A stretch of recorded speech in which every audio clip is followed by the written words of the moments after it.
Hi friends, this is Anna with Scrapping, Stamping, and Stuff. I'm excited about our project today. We are going to talk about a new trend in card making, and that is the Slimline card.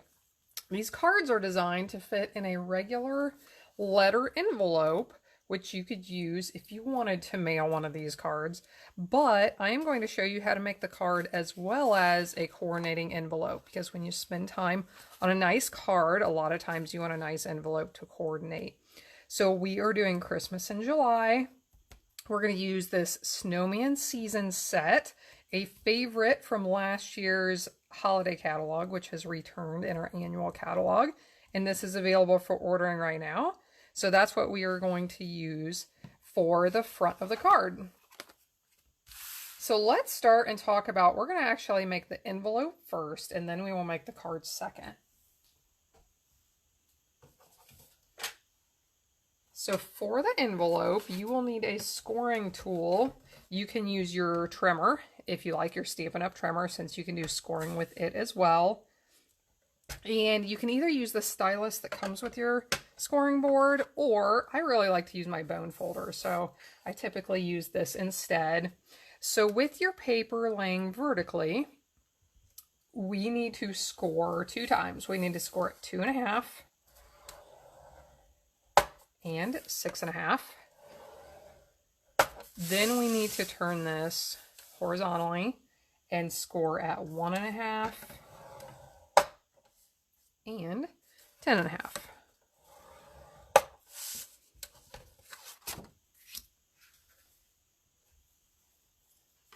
Now we need to trim out some of these pieces, do a little bit of trimming here. So over here I have the real narrow edge where we trimmed just half, or we scored just half an inch from the edge. So we are going to trim these pieces out, just the corners.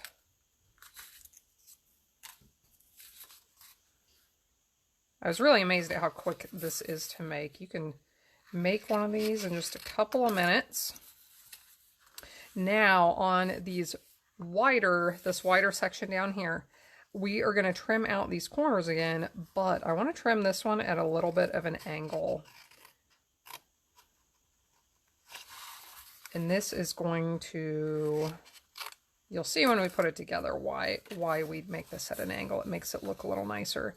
This one as well, trim that at an angle, and then this one goes straight.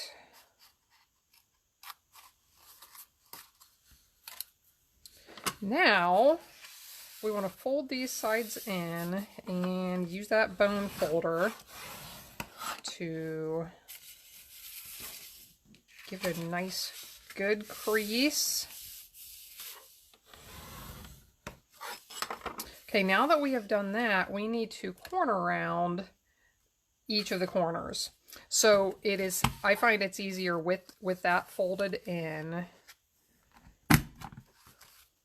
around each of these corners.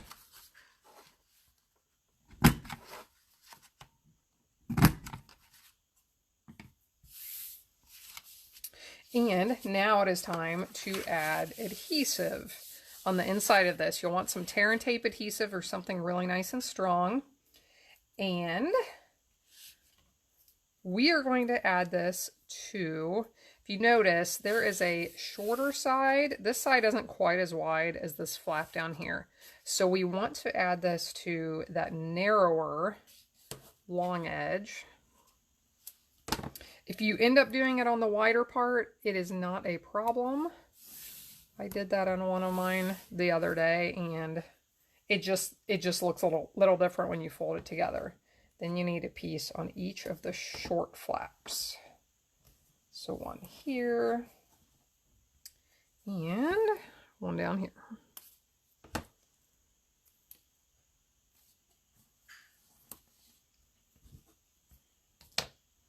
Okay, so we're going to fold the larger flap in.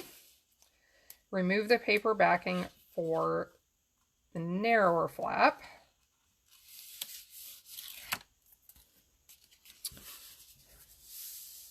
Now we will fold this small flap in and use the bone folder over top of that.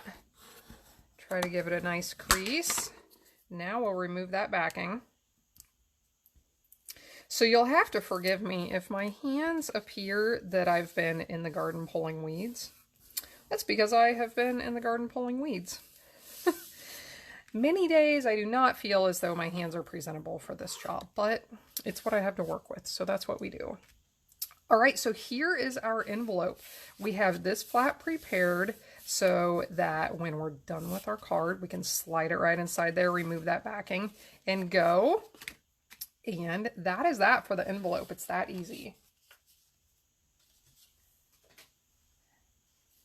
Now let's talk about this card. I just love this card.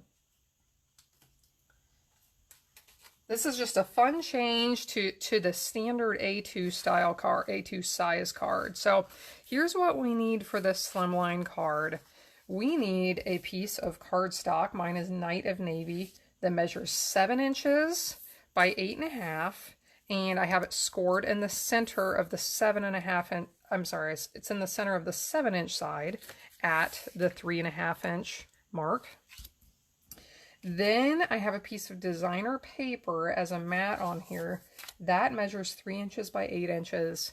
And then I have a piece of white for the front and then one for the inside. Those both measure 2 3/4 by 7 3/4. So we'll go ahead and prepare the base, and then we will do our stamping. So fold that in half, give it a nice crease. This designer paper I'm using on both of these cards is from our new Artistry Blooms paper pack. It is a really pretty set with lots of bright colors, but I thought these blues and greens on the ones I picked were perfect for this Christmas card. So we'll lay that right there in the center of the front. And now we are going to do our stamping on these two pieces. So just to make it easy, let's go ahead and get our inside piece done because it will be quick and easy. I have Coastal Cabana ink and 2 of the stamps from the Snowman Season stamp set. Hoping this season builds heartwarming memories, and then the Merry Christmas stamp. I debated, I thought about putting my greeting over on this side and leaving all the space over here to sign, but I ended up doing it kind of the same as a standard card.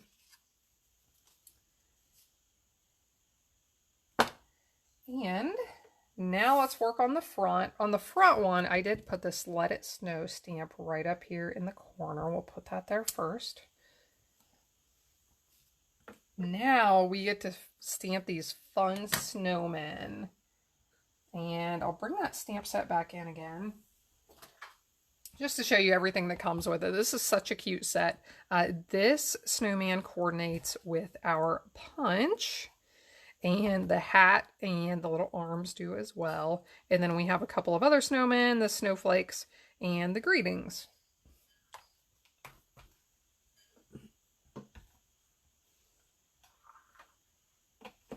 So we need our Memento black ink and those snowman stamps.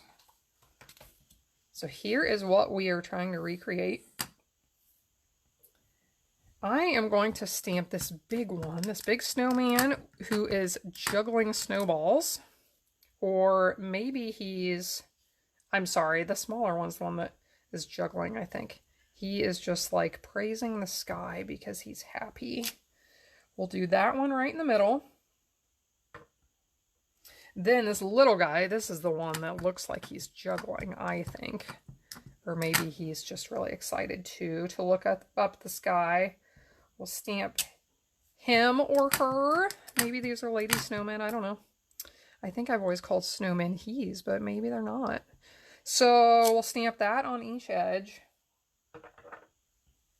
Now this one that coordinates with the punch, we'll stamp one in each of these openings. This one technically is not going to show, but we're stamping it there just for placement purposes. Now I have the hat and the arms. I laid them out on top of one of these where I wanted them, and then I put that block right on top to pick them up. So we will stamp this one here. And this one, really the only part that's going to show are those arms, but I want that there for the arms. Stamp that one.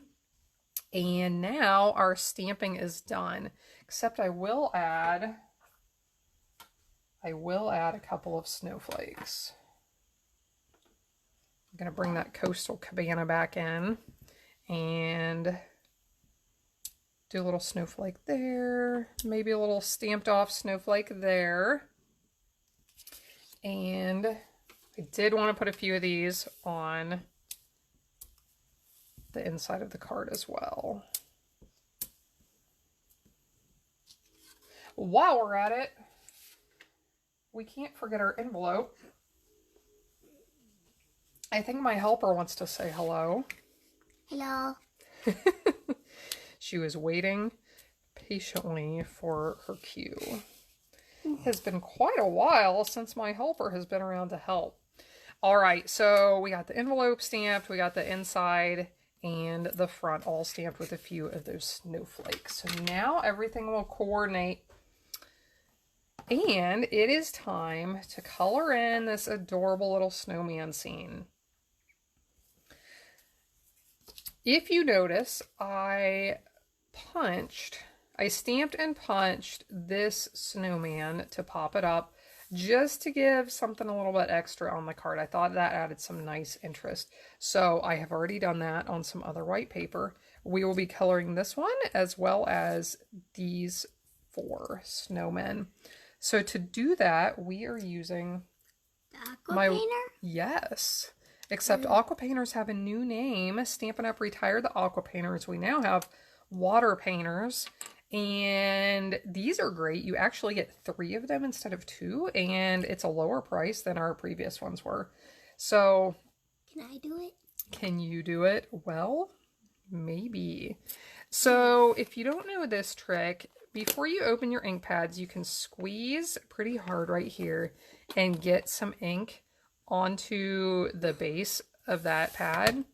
If you don't like this method, or if it's hard for you to squeeze them, the other thing you can do is use a block, put it right on the surface, and then you can use this as your little palette to pick up your ink. So I will be using the standard method today, but that other method is pretty handy. Get all of our colors in here, and it seems as though my little helper wants to do my coloring for me. So how about do you want to do this one while I work on the other? Yeah, but don't you have another one? I do. I'm going to find it. So can you reach these colors? Yeah. And can you see how I did that? I put the... Okay, I'll grab my other one. Sure pays to be organized. I knew where the other one was. So I'm going to use, tell you my colors. Pumpkin Pie, Real Red, Coastal Cabana, and Granny Apple Green. And with I did the Coastal Cabana first, and I wanted this to look like snow and some snow drifts. So, all right, my painter is a little bit dry here, so I'm going to give it a squeeze and get some more water coming out of it. And I really try to just pick up a little bit of ink at the beginning. You okay? You look like you have a question, sweetheart. How do I clean it out? How do you clean it out? We need some scrap paper, and you'll just color on that scrap paper until there's no color coming out anymore. Okay. So I'll go back and forth under these snowmen to get the snow drifts.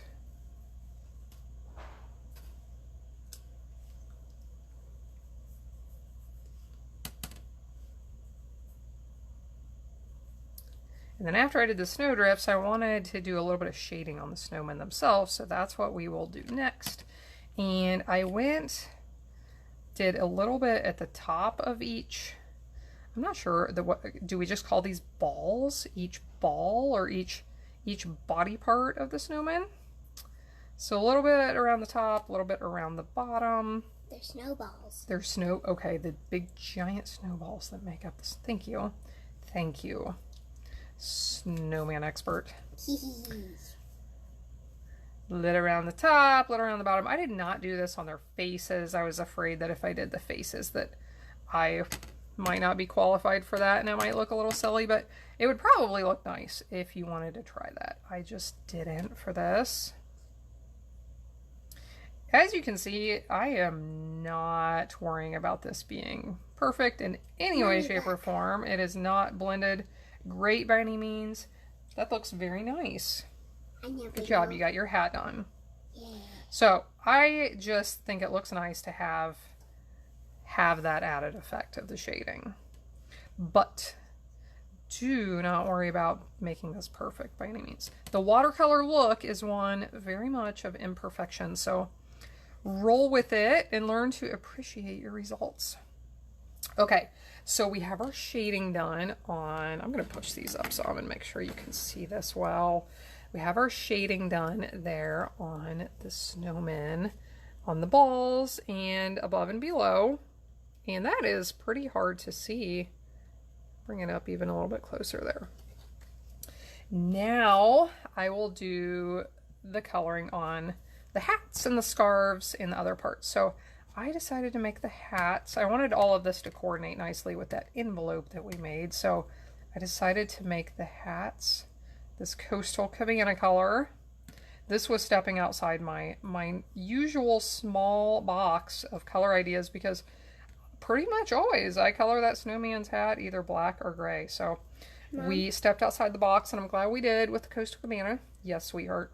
I colored my nose and I colored my nose inside the lines and you accidentally colored it out a tiny bit. She is pointing out my sample where I colored outside the lines. Thank you. Thank you. I was just talking about imperfection in this, and that is absolutely right. And that's kind of what's fun about this look, is even if you get outside the lines, I totally did not get inside the lines here with these little snowflakes or snowballs, and it's no big deal. It looks nice regardless. So I think I'm done with that coastal cabana, so I just wiped this off on some scrap paper until I didn't see any more color coming out. Now I am going to do their little orange noses. I am not coloring this one because we will cover that one up with the one that Kelsey is doing right now. Yeah. Can I put the jewels on? Can you put the what on? Jewels on. Jewels on. Okay, fine. So now I'm using Granny Apple Green for the little leaves and some of the stripes on that hat. On this little snowman's hat and scarf, I am using Granny Apple Green on the wider parts of that scarf and the hat, the trim on the hat as well.